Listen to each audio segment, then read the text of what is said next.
علم اللہ، جانتے ہیں اللہ، انکم کنتم تختارون انفسکم، کہ بے شک تم خیانت کرو گے اپنے ساتھ، یعنی رمضان شریف کے روزے کی حالت میں رات کے وقت بیوی سے ملے بغیر نہیں رہ سکو گے۔ فتاب علیکم، پس تمہاری توبہ قبول کی، وعفان کو معاف کر دیا تم کو، وہ بوجھ ہی اٹھا لیا۔ فالآن باشروہن، پس آؤ اور ملو عورتوں سے۔ جب یہ پتہ چل گیا کہ نافرمانی ہو گئی اور نیند آنے کے بعد تو ملنا نہیں تھا اور مل کے آئندہ توبہ ہے، فرمایا نہ معاف ہے، بس اب سب اجازت ہے۔ فالآن، پس آؤ، باشروہن، کرو مباشرت عورتوں سے، وابتغوا ما كتب اللہ لکم، اور ڈھونڈو جو فرض کیا ہے تمہارے لیے اللہ نے، یعنی ہر دفعہ مجامعات سے اولاد کی نیت کرو۔ سبحان اللہ، صرف دل ٹھنڈا کرنا اور صرف قرآن پاک کہتے ہیں پانی اتارنا، یہ کوئی کارنامہ نہیں ہے، بلکہ وابتغوا ما كتب اللہ لکم۔ جماع کے 3 فائدے ہیں منکوحہ سے: غض بصر، حسن الفرج، ابتغاء الولد۔ 3 فائدے، نگاہوں میں قرار آ جائے گا، شرمگاہ کی حفاظت ہو جائے گی، خدا چاہے تو اولاد صالحہ بھی نصیب ہو جائے گی۔ 3 فائدے۔ اگر کسی کی شادی سے یہ 3 فائدے نہیں ہے، اس کی شادی کالعدم میں کوئی حقیقت اس کے لیے۔ بیوی کے باوجود ٹی وی دیکھتا ہے اور مختلف ٹیویاں چلاتا رہتا ہے، یہ کون سی شادی ہے بھائی؟ یہ تو بربادی ہے۔ شادی کو تو ہندوستانی کہتے ہیں شادی خانہ آبادی، خانہ آباد ہو گیا، آدمی ذمہ دار بن گیا، اب قدم رکھتا ہے تو سوچ کے چلتا ہے، یہ نہیں کہ پہلے سے بھی زیادہ لفنگا بنا ہوا ہے۔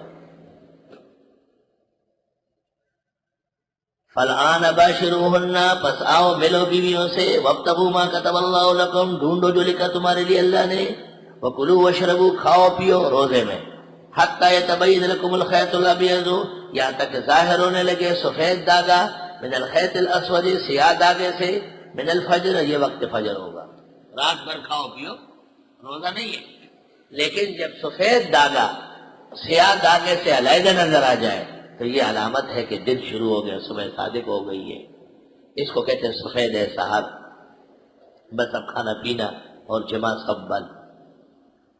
صحابہ کرام نے جب یہ آیت سنی، حضرت عدی بن حاتم رضی اللہ عنہ کا ذکر بخاری میں ہے، انہوں نے ایک سفید داغا ایک سیاہ داغا تکیے کے نیچے رکھا اور ٹوکری میں کھجورے بھی رکھی، رات پر کھاتے گئے، داغوں میں فرق ہی نہیں ہو رہا ہے، دیکھا تو دن چڑھا ہوا ہے۔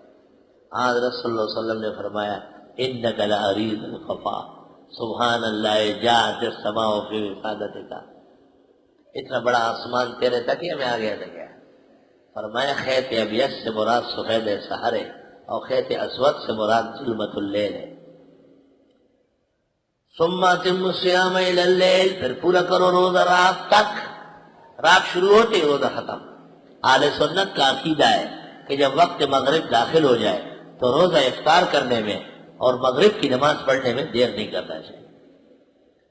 ویسے ایام میں کوئی عذر نہیں ہے تو اذان ختم ہوتے ہی جماعت کھڑی ہو، رکعتین قبل المغرب الگ تحقیق ثابت نہیں ہے، بخاری شریف میں ہے کہ یہ مکروہ نماز ہے، اور بعض لوگوں نے 1.5 منٹ اور 2 منٹ کے وقفے لگائے، یہ خلاف شرع بلا دلیل و بلا برہان ہے۔